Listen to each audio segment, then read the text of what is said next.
Welcome to another episode of Toss with Pops, Season 2, Episode 4. I am one of your co-hosts, Walter, affectionately known as Pops. And I am the other co-host, Wanye, also known as Son. Hey, we have an amazing episode for you guys today. We have a special guest, our first guest, a brother from another mother, a brother in arms. I could go on about this guy for on and on, man. He brings a wealth of experience in life, as well as military experience, as well as being a father.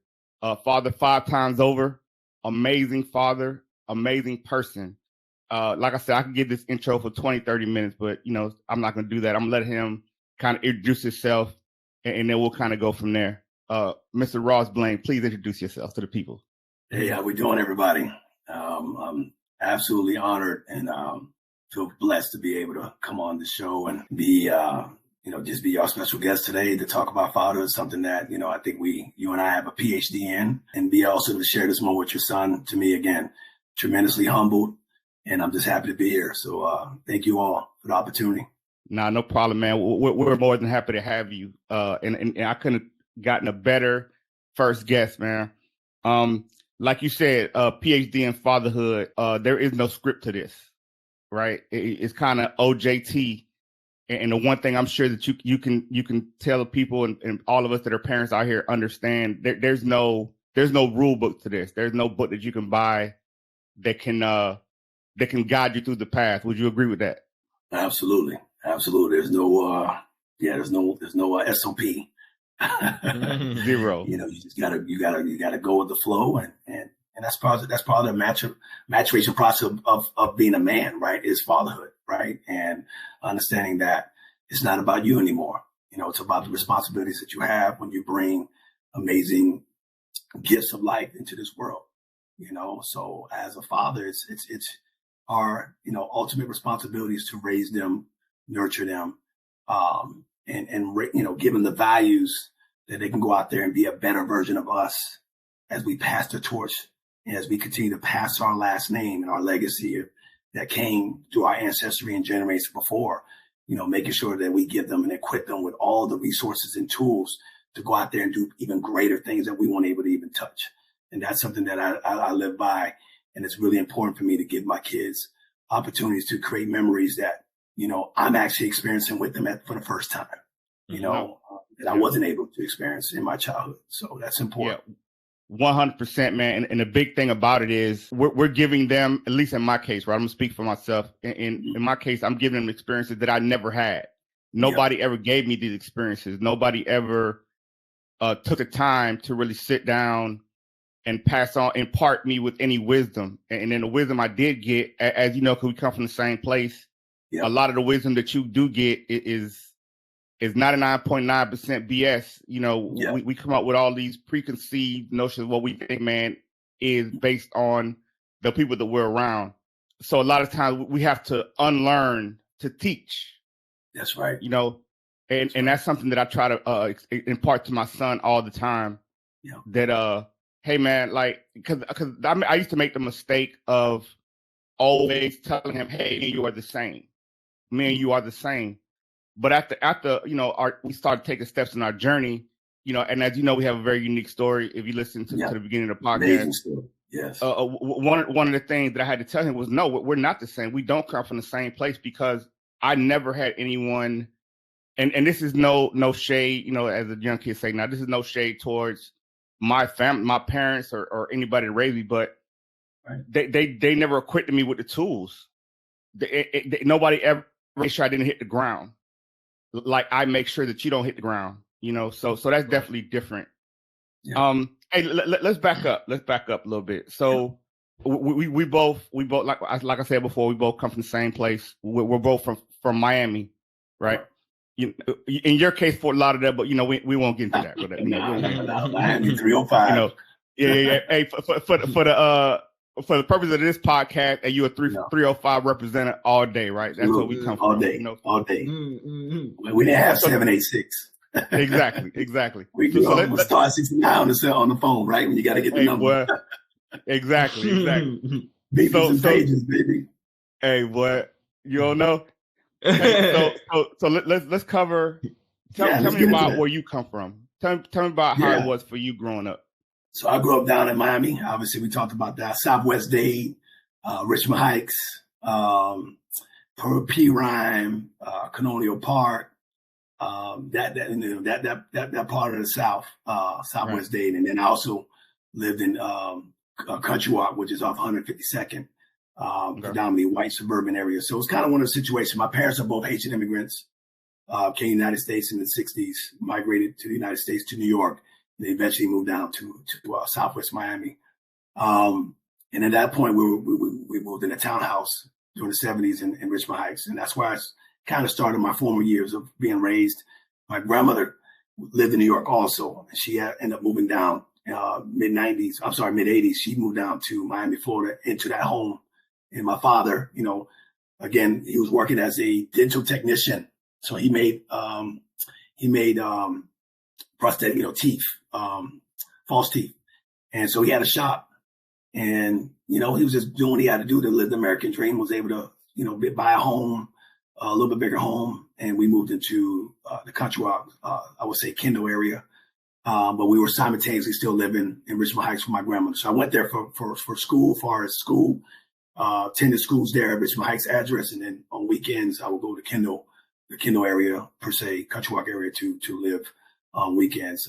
Sometimes, most of the time I was spending with my grandmother all the time in Richmond Heights. So that's where, I got indoctrinated to, obviously those times in our life and in our culture, crack cocaine, was running rampant through the streets, a lot of violence, but, with all that said, man, we always locked in sports. We always locked in and just being outside and building relationships with friends, and just knowing that there was pitfalls at every corner, but just trying to make sure we can navigate and try to make the right decisions. My grandmother was old school Haitian grandma, so she didn't play. We had chores on Saturday. You want to go to, all my homeboys come knocking on the door. Can Ross come outside? Like, nah, you gotta wipe down these china. You gotta mop these floors. She really embedded what hard work and dedication and work ethic really means, coming from nothing. You know what I mean? Trying to make it a way in a country that she's, that was really, unknown to her. And she just, did what she had to do to give us the best upbringing and institute self-discipline and values that were very important. That at the time when you're a young kid, you're not really feeling it, right? You just want to do what you want to do and hang out. But she always made sure that anything you get in life, you got to go earn it. You got to go work for it. And that's been a bedrock of my value system to this day. And so, like I said, both my parents was, the heads were down, just trying to make a way for us, So I didn't grow up with a fatherhood experience that most, or what I'm providing my kids today. I would say that. And that's what I said, every generation, when you pass that torch, you want to make sure they do better than what we received. And that's all I can do. That is my number one focus, to make sure I give my kids the opportunities that I didn't get, due to the fact that my father worked 7 days a week, again, as a Haitian immigrant, just trying to make a way. So he wasn't at baseball games or football games or practices, or, he wasn't involved in those type of things. So I was always with my grandmother and kind of just living in the streets and doing what I got to do to survive and make it way. You know what I'm saying? So that's why I pour so much into my kids today, because my father was able to just give us a way of life in order to be where I am today. Right. I 100% understand that. We come from similar backgrounds, right? My grandparents were Cuban immigrants, came over in the 50s, just like you said, trying to make a way. But one of the biggest challenges from being raised with your grandparents is the fact that they're so disconnected from the culture that you're currently living in. It's at least in my experience. That's facts. So a lot of times it kind of made me an outcast, because I wasn't hip. I wasn't hip. I'm kind of showing I wasn't cool. I didn't know how to move in the environment that I lived in, nor could they provide any guidance on that, because they didn't understand it. But the one thing they did understand was, hey, you get nothing for free. You have to earn everything you get. And I believe that helped us. Obviously, it helped our generation tremendously. But it took me a while to understand that I needed to make my kids earn something, because I was giving them so much for free that they expected it. And you know how it is growing up. Like, you get what you need, not what you want. That's a fact. That's a fact. I always tell my kids too. And to your point, again, Haitian immigrant family. My grandmother was half Cuban. Okay. So that alone, especially in the 80s, you have to understand, especially when you have immigrants coming from African descent, immigrants coming into America. My mother particularly, and I would say this, and these attitudes are persistent. You probably definitely experienced that, right? Being from a Cuban heritage, is that there's also almost anti-Black American attitudes. Yes. That you have to try to navigate through, right? During those times in the 80s, there was a lot of bad reputation that was given to Haitians, right? That we had AIDS, we brought AIDS into the country, we were nasty, we ate cat, a lot of just negative stereotypes about our culture. Correct. So my parents made a point to not speak Creole, around my African American friends in the hood, when we were in Richmond Heights, or try to make sure I was acclimating, in a way where I was kind of like hiding some of my actual heritage. Correct. Because of, the sticklers that was going on at that time, and the stereotypes.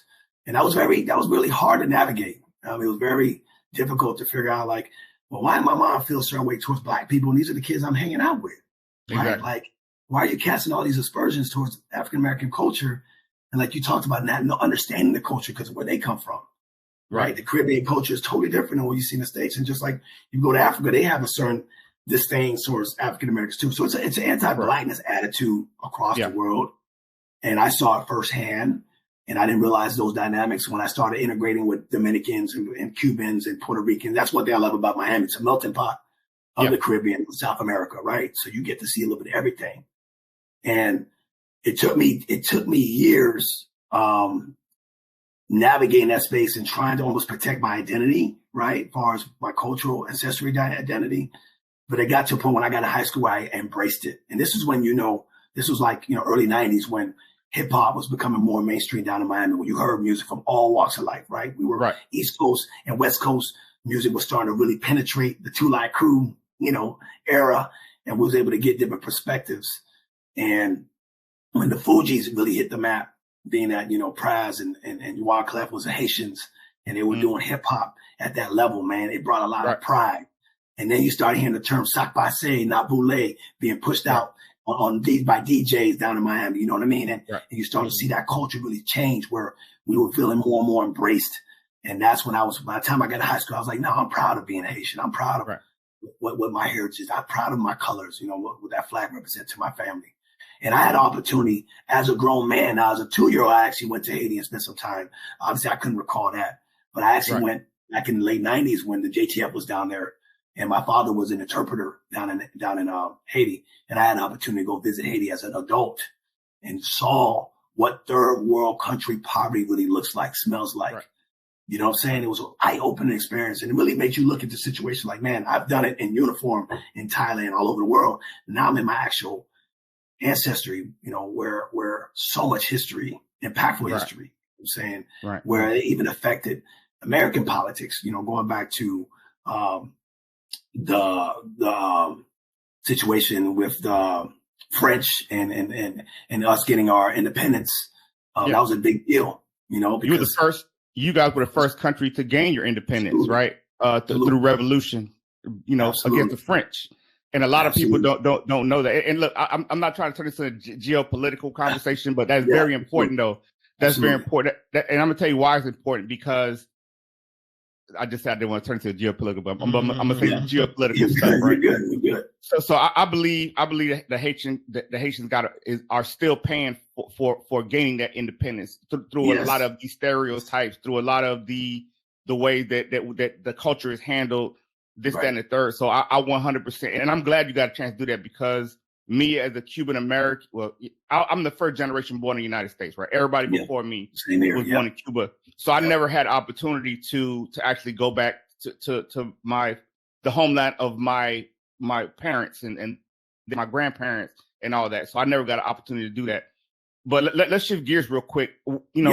I know me and Wanye and I, Blaine and I, Ross and I have talked about like kind of the immigrant, how our parents were immigrants, like where we come from.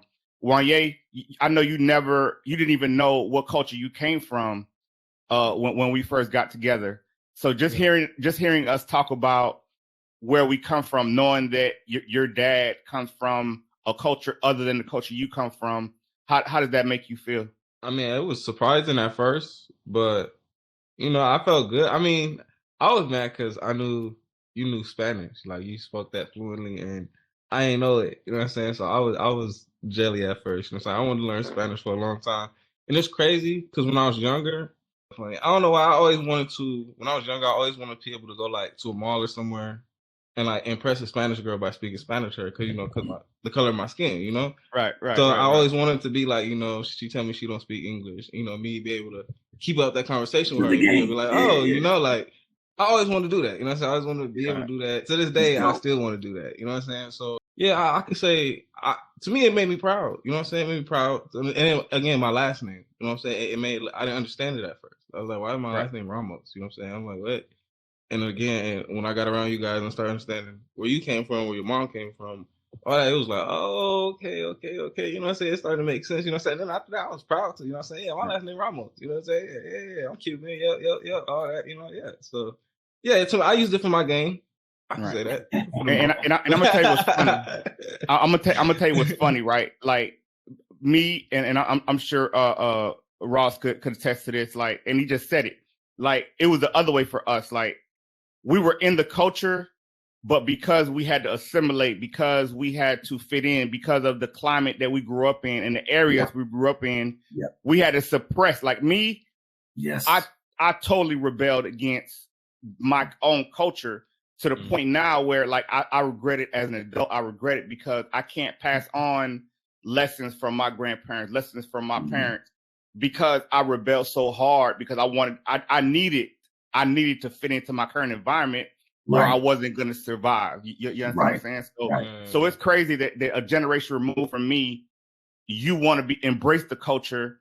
And at the time, because of my situation, but I kind of shunned the culture. I kind of I didn't want anything to do with it because I didn't want to be different. I needed to fit in, right? I needed to fit in. And that's how vice versa now. It's really vice versa now. Like, you want people to know, like, oh yeah, I'm not. Exactly. You know what I'm saying? I don't. That's not my culture. That's not what we do. It's been a paradigm shift. With social media, now we have so much interconnection amongst cultures across the world. That lack of tolerance is now being more and more embraced. That's what makes us unique. That's the humanity of us being human beings. And that's one thing I always try to teach my kids, right? Like, gauge someone by their character, not the color of skin, not who they pray to, not who they love, right? That's not a barometer of character. Barometer of character is their humanity. Barometer of character is your humility, right? And these things weren't life lessons that was really kind of taught. We had to kind of learn the hard way. But once I realized and embraced my culture, it's something that I constantly ingrain in my children. That's important. I go down to Miami every year, at least once a year. And we go down to Little Haiti, right? We go down to the bedrock of my upbringing because my mom's side was half Cuban and Haitian, and they live in Little Haiti, and so we will spend time there a lot. And my grandfather was a really big political civil rights activist in Miami, Victor Juice. Okay. He has a memorial down in Miami right now. He has a street named after him. Shout out to my brother. He's done a lot of work making sure we can maintain his legacy to this day. But he was one of the biggest voices for Haitian immigrants during the 60s and 70s coming into Miami, giving them a sense of home, sense of culture, sense of belonging. Even though we were castigated amongst everything in the society, they at least had somewhere they could stop and feel like they're part of family. And he had a record shop. He was able to bring in Haitian music, Haitian culture, Haitian cuisine into that record shop. And people that was coming into Miami was able to have a place and resources to be able to thrive. And that's where you had Edison. You have a lot of these communities in that area in Northwest Miami where you've seen that continue to grow. And so, being able to go down south and then go up north, which was, Little Haiti, that we called it back then, was huge, man. Huge. Because, when I'm down south, it's kind of like I'm feeling that sting of being a Haitian a little bit tighter. But then when I get into Little Haiti, I'm like, everybody here is just, so it gave you perspective and it allowed me to really enjoy and embrace what I was in my being a first generation Haitian and American. Right. And I'm gonna tell you something funny, right? So I'm about to date myself. I grew up in what's now considered Little Haiti, but before that, it was just called the Lawn. Because the elementary school in the area is called Shadowlawn, Florida. Shout out to 52nd and Second. But anyway, Shadowlawn Elementary School was like the hub, right? That's where we all played basketball, played sandlot football. So it was actually called the Lawn. But then as the Haitian migration came in and slowly the Haitian community started to build up, that was the area they built up. So it wound up now what's now called Little Haiti. So I actually grew up in Little Haiti. Real quick, so let's shift gears a little bit. Let's talk about, what was your steps leading you into joining the Marine Corps from Miami? What was your route? Why did you do it? Yeah, multiple reasons, man. Just to, just the situations in the community, that I wanted to, I wanted just a better opportunity. I wanted a better life.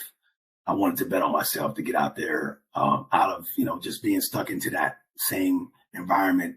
I want an opportunity to get out and make my own way, and I felt that the Marine Corps, provided me those opportunities to travel, and make my own name, you know what I mean? Without any help from my parents. I didn't realize going into my senior year, that, the military was something that I was really good at because I was in ROTC. And I really started to really take it serious after my sophomore year. Going into my junior year, I really started taking serious because I saw that I had a lot of leadership potential. And that's when my instructors continued to implore me to really wanted to push myself in that direction, and that you would, do great things because you already have a natural ability to lead and you galvanize people around you. And I was like, wow, that's cool. I didn't really think I had that talent. They saw it in me. And so obviously talking to a Marine Corps recruiter, if I'm going to do any service, I want to join the one that's the most demanding, the most, that's going to hold me accountable to a higher standard. And for me, I wanted to be challenged. That's what I thrive on is just being challenged. And so when the Marine Corps presented itself to me, everybody in my family told me I was crazy for doing it. I didn't get a lot of support, and there's a lot of anti-military attitudes, even though I had I had two uncles that served, but they served during Vietnam, and they didn't really have really great, experiences. Racism was a little bit different back then. Not saying it's completely changed, but, the energy was a little bit different. But at the end of the day, for me, I wanted to be by my own horn. I wanted to by my own drum. I wanted to kind of make my own way. And I decided if I'm going to do anything, I'm going to shut the mouths of these haters that we say today, right? Non-sayers that don't think I can do it. I'm going to prove everybody I can do it. And I just wanted to get out of Miami, man. I want to get out of Miami. I feel like if I stayed in Miami, some of the circles I was running with, man, it was just a life of jail, a life of crime, a life of, kids out of wedlock and, getting into the dope game, saying that's just something that for me was, my grandmother really, really safeguarded me from those things and really held me accountable to do the right thing and follow the right path and trust your heart. And so when I made that decision, against, a lot of the consensus of the family, I didn't care, and I don't think I had to bet on myself, and I haven't looked back almost 30 years later, I haven't looked back. And it's the best decision I made. I'm going to tell you, my experience joining the Marine Corps was completely different. I wasn't a big sports guy. I wanted to be in the street, right? I wanted to be like everybody that I saw, everybody that everybody respected, everybody looked up to. Unlike you, I didn't graduate high school. I was asked to leave a little early, so I was just kind of out there trying to figure it out. And it came to a point where I understood that it was two routes for me. Either I was going to spend the rest of my life in prison trying to get into what I was getting into, or I was going to die, right? Straight up. So I just woke up one day and I said, hey, I need to make a change. I went to the Marine Corps recruiter. Funny story, right? Funny story. So I went to the Army recruiter first. And he was like, yeah, just come on in. You don't need a high school diploma. You don't need anything. Just come on. And it just didn't sit right in my soul, right? So I had a family friend that I was joining the Marine Corps and was like, hey, come down with me, talk to the recruiter. So I went down and talked to the Marine Corps recruiter, and I kind of told him, hey, I got a bunch of stuff going on. I haven't graduated high school. He was like, oh, well, listen, I can't do nothing with you.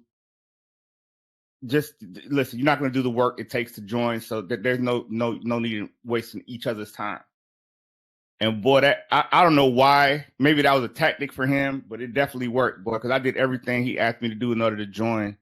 And I'm like you. There are certain things that I'll never talk bad about the organization because I know the organization saved my life, period. Hard stop. But some of the people that I was around, some of the experience that I experienced, you know, it could be it could be a bit much or I mean, it's different, right? It's different, and you have to prepare yourself for. You know, you need to know how to handle yourself in certain situations. But I definitely learned a lot from the experience. I got a lot out of it, and at the end of the day, that's what I needed. But yeah, it's funny how we both in the same place, but our entry points were for different reasons. You know? Yes. Yeah. Yes. Like I said, for me, like I said, I was clashing a lot with home. My father had just left to go to Haiti and do some international work. He kind of just folded up his business for over 25 years and decided, you know, he wanted to do something different. So he joined the DOD as a translator down in Haiti. And that had a tremendous impact, you know what I mean? But very profound impact on me at home. Not having my father going into, you know, my junior, senior year.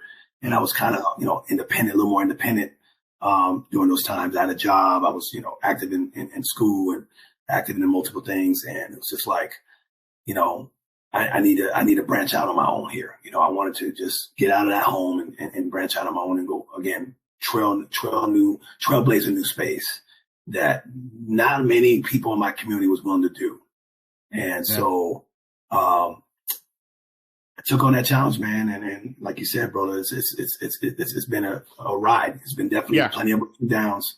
Yeah. But the greatest takeaway is meeting people like yourself along the way. You know, great mentors, guys that speak the same, understand the lingo. You know what I mean? That have culturally understands what it's like to come from where we come from. Yes. And that's remarkable because you don't see a lot of us, you know, from that same pedigree coming in. So to be able to latch on to you, big bro, was huge. And Paul and, you know, Florida boys that made me feel proud. Even though I'm in this uniform, I still can represent the 305. I can still be that strong Canes fan. I can still talk about my Dolphins. You know, that pride that we had growing up, you know what I mean, with our sports and having so much in common. You know what I mean? Even struggles that we had to endure, right? He was able to kind of do it. And that was just kind of like for me, it was like, man, we made it, brother. We made it out of that situation. And now we're doing it together and setting a new path and opportunities for our future generation. For sure. So you got a question? Yeah, I will have, my question would be, how do you believe being in the military affected your abilities to be a good father, if any?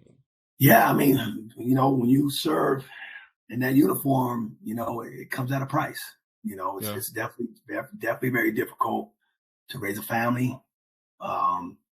It's definitely, you know, you're going to spend a lot of time from your kids. Sacrifices, man. It's a tremendous amount of sacrifices. And for me, you know, there was definitely good days and a lot of bad days, you know, in that process. And I think for me, also having a lot of success early in my career got to a point where I became a little selfish and I had a hard time making that balance where if I grind, keep my head down, grind, I can give a bigger house to my family. I can provide them these resources. We can go to good schools, depending where we are in the country. You know, we get a chance to travel. But that requires me, you know, because I'm a kind of person, I'm not an underachiever, I'm an overachiever. And that's my mindset. I'm a competitor. You know, I tell people all the time, there's two types of people in this world. You know, either you're pretending or you're contending.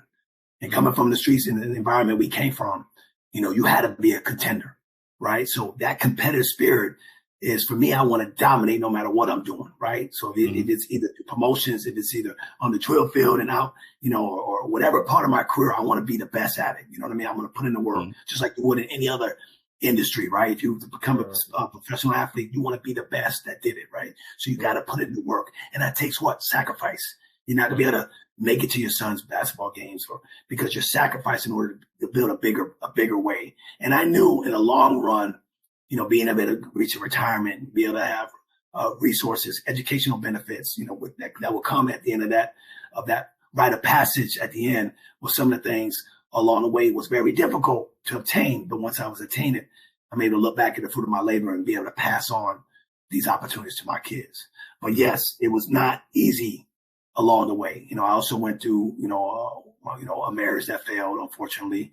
And that was a really dark dark time for me. You know what I mean? Not having my kids were in the East Coast. I was on the West Coast, going through that entire ordeal. And I have not been living with my older 4 children. I'm a father of 6, so I have 4 older children with my first marriage, and I have 2 with my wife now. But, I missed out a lot on my older children with deployments and the sacrifices of being cross country. Even when I was in the house, there were sacrifices that had to be made.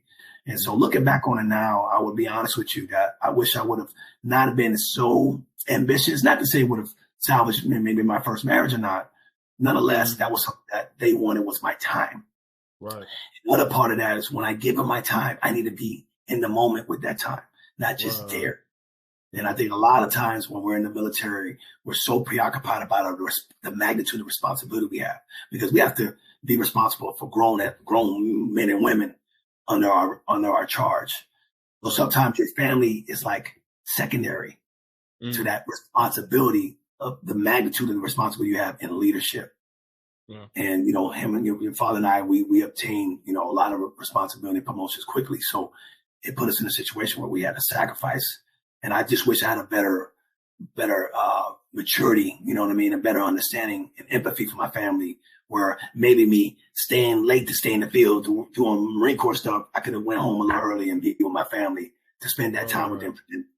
Spend that time, making sure I got to the soccer game or make sure I got to their football game, or those type of small things, what matters more. And I didn't really appreciate that after I retired, that the little things, it's just time.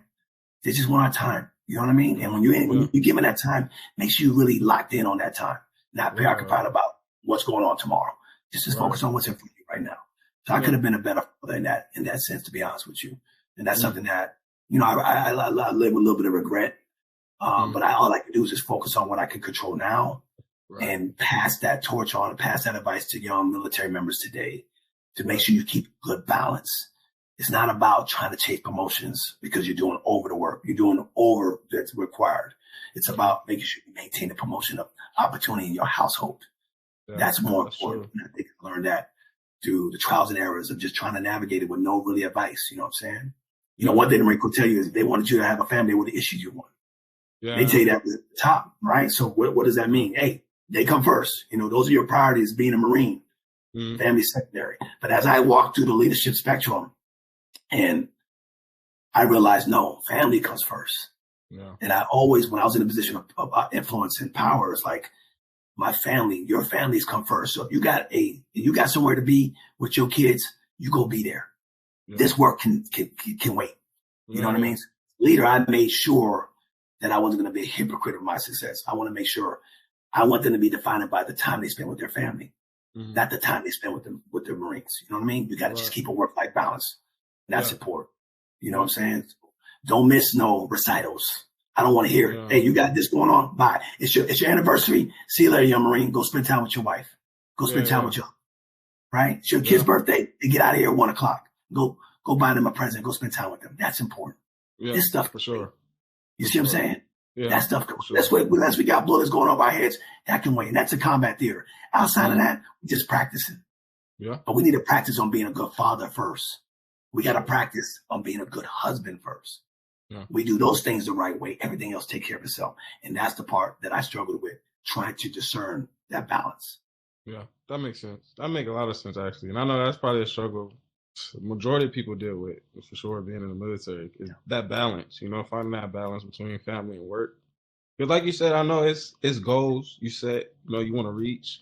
You know what I'm saying? On top of that, you still got a family that want to eat, want to spend time with you, you know what I'm saying? So, yeah, I definitely can see where that became a struggle, you know what I'm saying? Especially when you say when you're ambitious, you want this, you want to set your people up, but at the same time, I'm not saying they're not understanding, but they're like, what about now? You know what I'm saying? Like, what about now? What about now? So I definitely. Exactly. It doesn't matter all the material things you can provide your family through hard work, sticking your head down and grinding. That doesn't necessarily give you happiness.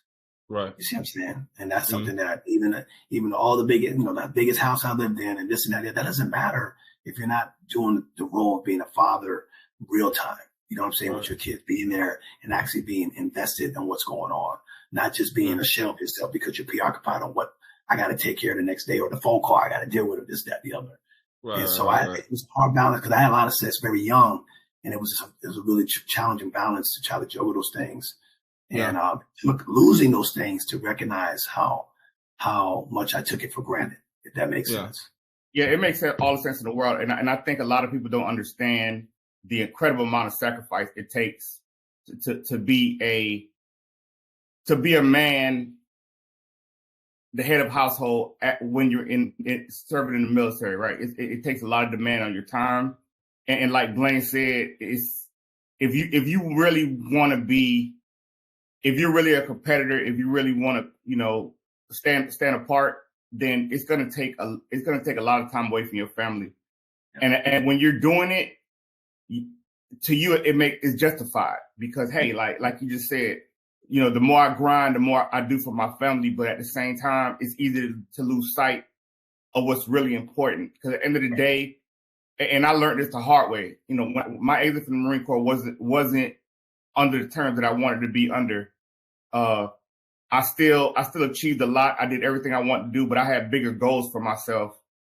But my exit from the Marine Corps taught me that the Marine Corps was an organization, which, and once you fall to the wayside or once your time is done, it's like a assembly machine, right? Once that part comes off, another part comes on, and all the sacrifices and all the times, you raise your hand because the mission got to get accomplished and you neglect your family in the process. None of that matters at that point. At the end of the day, when you strip it all away, the only thing you have when you walk away is your family. So what is that relationship like? Like, what did you do to cultivate that relationship? What did you do to pour into your kids? What did you give them? Did you spend enough time with them? Did you give them what they needed? And one, you didn't really go through that because by the time you got to me, I was done with that part of my life. And I was struggling with the aftermath of it. But your sisters definitely got a full dose of, I was there, but I really wasn't there, because in the environment that we grew up in, you're either the hunter or the prey. And I was never going to be the prey. You understand? So that took a big toll. So everything, I agree with everything you said, Ross. It's easy to get lost in this. It's easy to not be able to see the forest through the trees. That's right. So, right. So yeah, I 100% agree with everything you said. Yeah, you have to go to some level of adversity to recognize, wow, you know what I mean? Like, man, I'm about to lose my family. I'm no longer coming home to my kids. I'm living, at one point I was living in, buddies, some of my former Marines, couch, trying to reestablish in between deployments and this and that, the other, man. It's like, you realize how much you had really going on, how much you took things for granted. And losing those things to recognize, man, I had it wrong. You know what I'm saying? I was, just caught up in my own success.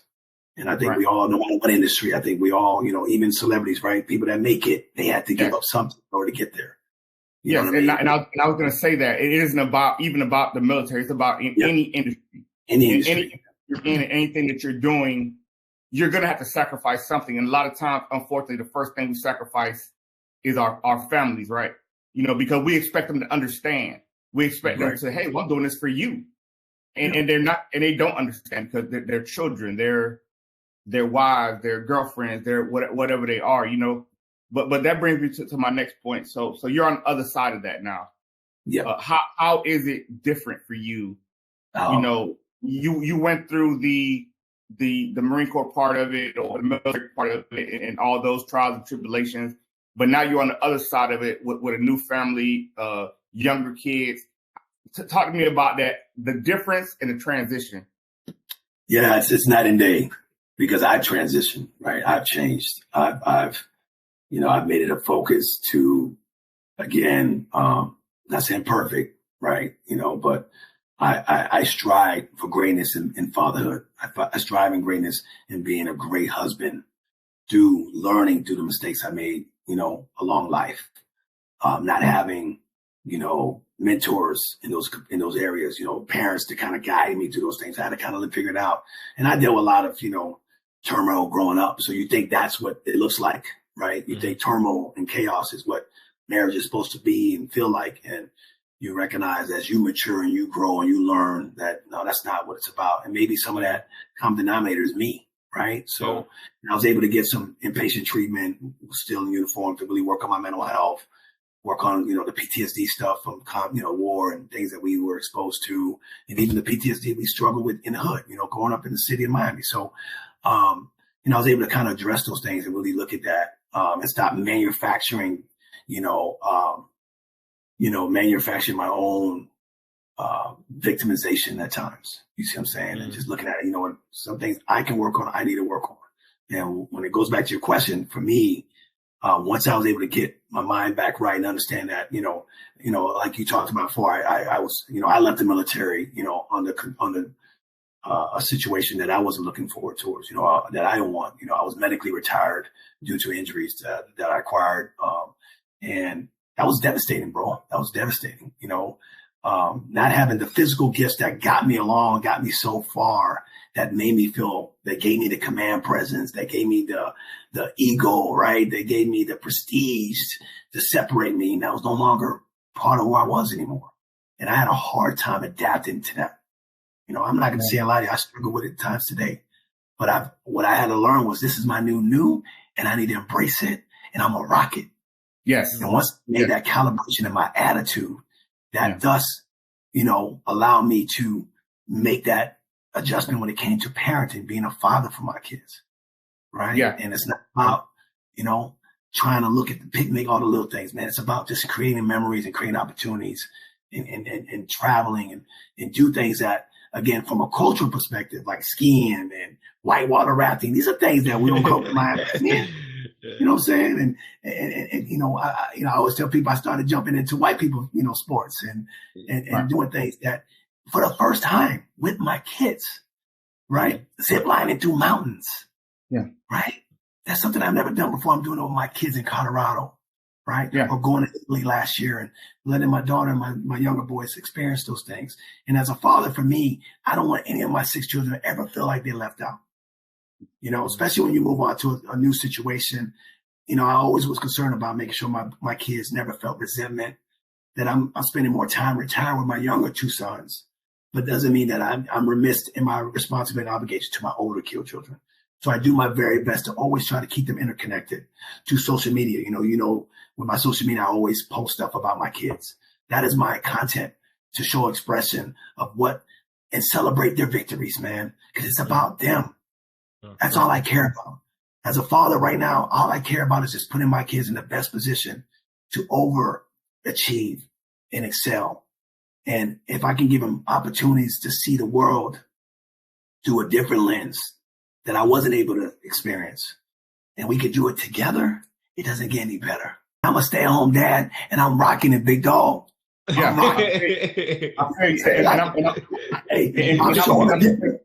I'm showing a different blueprint to retirement, right? Yeah. You can jump into you can get into DOD, you can get into RTC, you can get into construction like your dad, killing it. Man, I'm just flexing on being a father, and I want to show Black excellence in fatherhood. I'm sick and tired of the notion that we're deadbeat and we're baby daddies. No, I'm a father, man. You know what I'm saying? I'm invested. Every sport my kids play, I'm coaching it. I don't care if I played it or not. I'm going to learn it, and I'm going to be the best product of that coaching I can be. And I'm going to travel to make sure any big events my kids going out, we ain't missing no more birthdays, or we're going to at least FaceTime, or I'm going to make sure I make up that time that I missed, and that's important to me now. And that is my number one focus in life, man. It's just always and I always tell people that when you retire, don't be afraid to reinvent yourself. Yeah. Don't be afraid to let your hair down.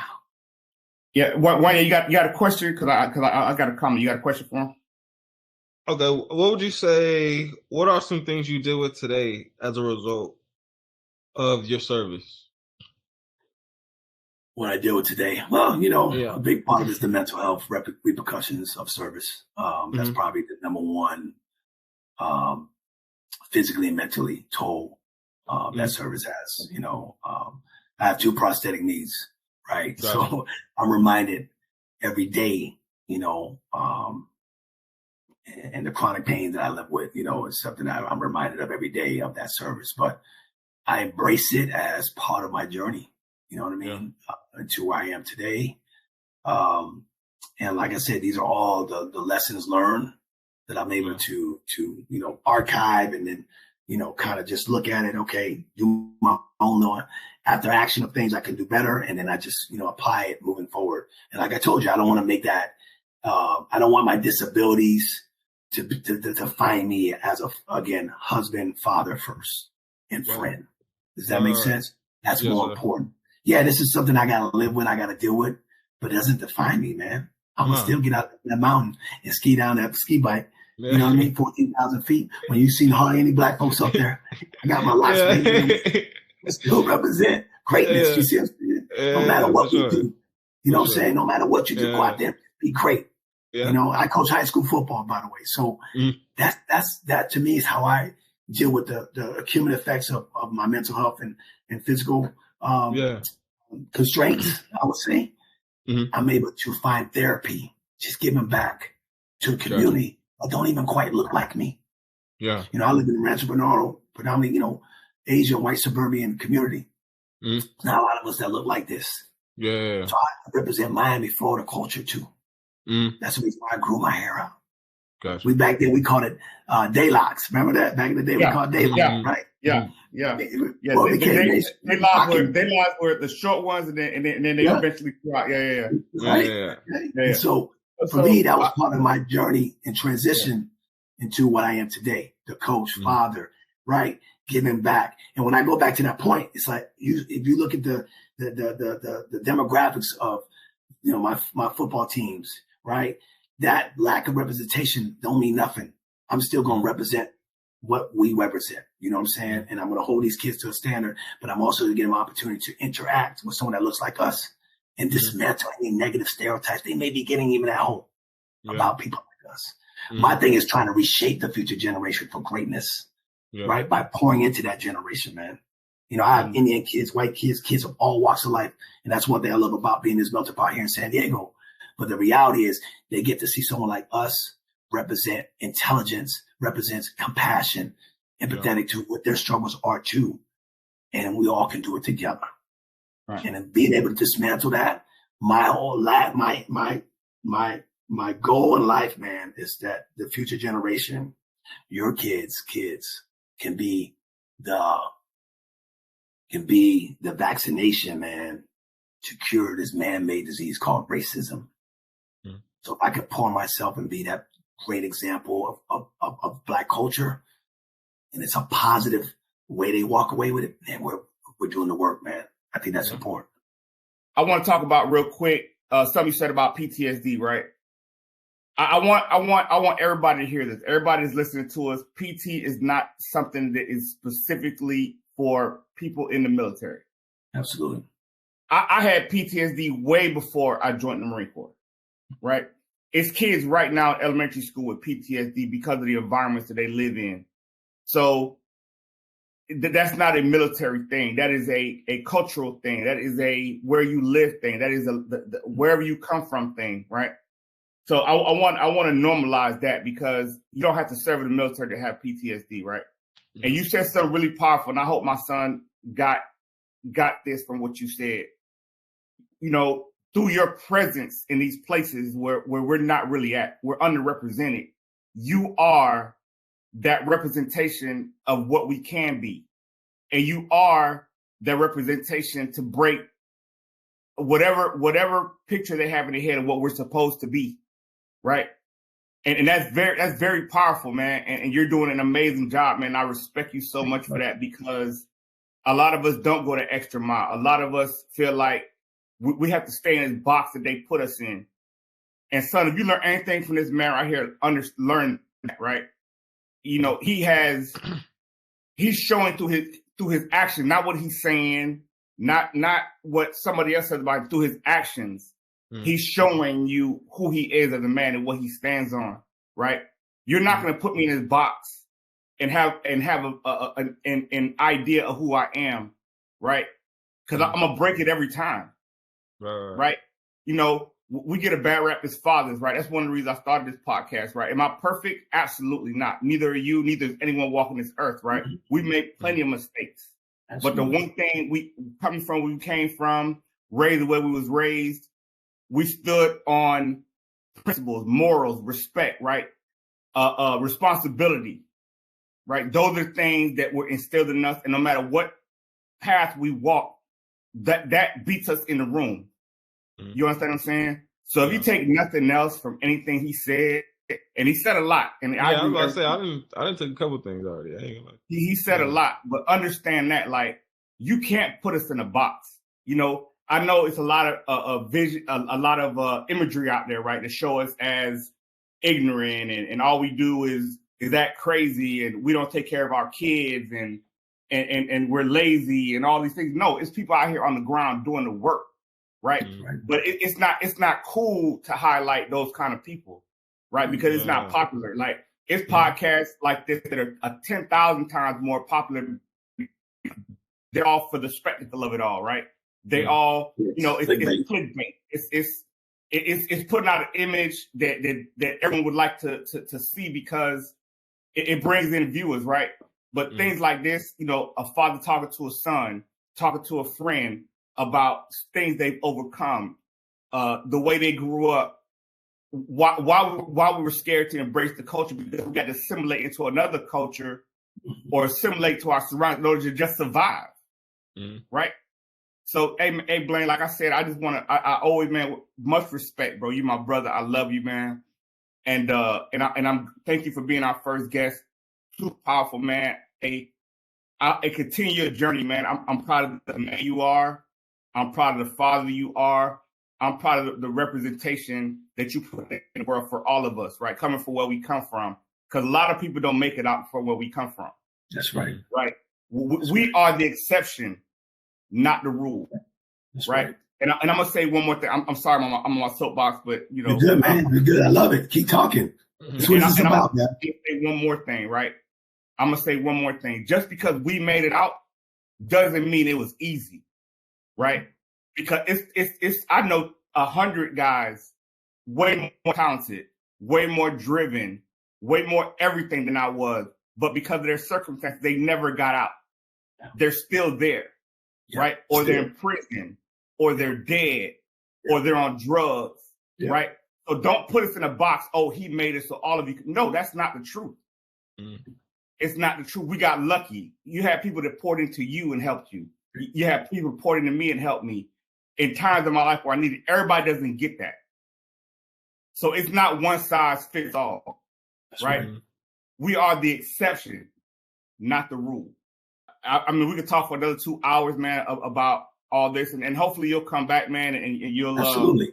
And I want to make sure we didn't mention this, but you know, I'm a participant of Lightbulb Lessons podcast with Tim Clay, definitely. And you two are definitely going to get invited to our show. Tim Clay is the mastermind of it. I partnered with him about a year and a half ago, and just do a little bit of executive producing. You know, bring cast into the show and bring different speakers in, and it's been taking off. And I love what you're doing. 210%, 1,000% behind you guys, man. You guys are. I mean, this show is really needed. Your voices need to be heard. And the way you capped off that first episode, you guys are going to have a long-standing success, man. And all it takes is, and being in the podcast game a little bit, you know, it just takes one subscriber at a time, right? It's not about trying to get, you know, 50 million, you know, subscribers in one day. It's about just building that bedrock of just knowledge and game that you guys are spitting, you know, to your episodes, and bringing in people that are really consuming knowledge that can apply it. And like you said, making a very positive impact in our culture, positive impact and representation of Black men, very important to dismantle that and make sure we're doing right by our society, doing right by our people and our family and our culture, you know. So you guys represent all those things, man. And the fact that you guys are on here being vulnerable and being honest, it's authentic, man. So I am, again, truly, truly blessed to be in your presence. Young man, I want to get to talking with you in the future. Next time I'm in Atlanta, my 18-year-old son's getting ready to graduate, so it's my third one down. That's going to be on his way to college. Okay. I got 3 more to go. I'm back and forth Atlanta a lot, and I would make sure us three will break bread. And if I can get my family too, I would love y'all to meet them too, and because we fam now. So I'm big up to you, big guy. You my newest point guard on the team, baby. Hey, you know, we here, for sure. For sure. Yeah, Lightbulb Lessons podcast. Hey, please tune in. We don't have a lot of views, but the viewers that we have, hey, definitely go check it out. Great content. Oh, yeah. Once again, Ross, man, I definitely appreciate you coming on, bro. Like like I said, I love you, bro. Like, you know, me and you go way back. Yeah. And like I said, I hope you'll grace us with your presence again, man. I love talking to you, bro. And you're always inspiration when I talk to you, when I see you. You know, you have two kids in college, one getting ready to go. I mean, you breathe excellence in your kids, man. And you know, follow them on all the social media handles. Hey, man, incredible human being, man. And you know, the sky's the limit for you, bro. And if you need anything from me, bro, I'm there. You know what I'm saying? I want to give you a shout out too. Okay, real quick. I know we're trying to wrap up, but one thing I really was inspired by you, big bro, is when you went down to Auburn and got your education, man. Yeah. I'm just so proud of you, bro. You know, where I knew you and where you and what you've done, and just seeing, you know, your intelligence, bro, each and every day, man, the way you move now, man, I'm just so proud of you. And that's the point I'm making, like how we can always reinvent ourselves, man. If you've done a profound, like just investment in yourself, man. And that made me so proud when to see you being that Auburn Tiger, man, when you graduated. And education, something obviously, you know, that was a big part of, you know, what I was always trying to achieve in the military, and be able to pass that on. So we have that torch. That's why it's important, us as fathers, okay, to set that example. Every time I walked the stage and got my education, 3 degrees, my kids was there next to me, and be able to see that, come back to see my oldest son walk with his master's last summer, right? That's that's why it's so important. You know what I mean? And my son told me, he said, "Dad, I did it faster than you. Look at me." I said, "Hey, you're supposed to." I was 35, you 25. You're supposed to. And that's what you want, right? Like our responsibility as men, as fathers, as whatever, right? And it's not only men, is what, because I'm talking about men, but it's about the women too. Like our responsibility as parents is to definitely make sure that our kids elevate past where we were, right? That's the goal. Upgrade, right? My son is the upgrade. He's the 2.0 version of me, or the 5.0 version of me, whatever you want to call it, right? It's our responsibility, man, to give them those tools in order to be able to elevate past what we ever thought was possible. And listen, and something else for the parents out there: stop crushing your kids' dreams because you couldn't achieve them. That wasn't your dream. That's right. Like, let them walk their path, guide them, right? But never stunt their growth. Yeah. Because you don't know what your kids can achieve. And just because you can do it doesn't mean they can't do it, right? Yeah. As long as it's positive, as long as it's moving them in the right direction, as long as they're not hurting nobody, do not crush their dreams. Let them do what they do. You got to allow them to fail too. That's part of the process, right? Allow them to fail, you know, give them counsel. It may not always be what you want, but let them figure that out, because that's exactly how the hell we got here, right? If I followed what my parents and what they wanted, I would live their dream. I need to figure out my own. And I think that's so important. And when my kids get 18, that is the conversation I have with them. I move from, yes, I'm still dad, but now I'm more of that counselor, right? I'm here to consult you and give you game. Hey, I think you need to go to Harvard, but you want to go to this school. Hey, this is what I think you can do. But if you choose to do that, I'm rocking that with you all day, every day, right? You want to do this? Hey, this is my opinion on it. But this is what you want to do, then let's rock with it. Yeah. And I think that's important, right? And if they fail, let them fail. And pick them up. Be there when they fell off the bike. Pick them up and get them riding again, right? And then back off and let them figure it out. So I think that's important, man. And it's okay to make the mistake. It's okay. You just don't want them to make those big life-changing mistakes. That's what I tell my kids all the time. Like, it's okay to make a mistake. You just don't want to make those life-altering mistakes, right? So I'm with you 100%, bro.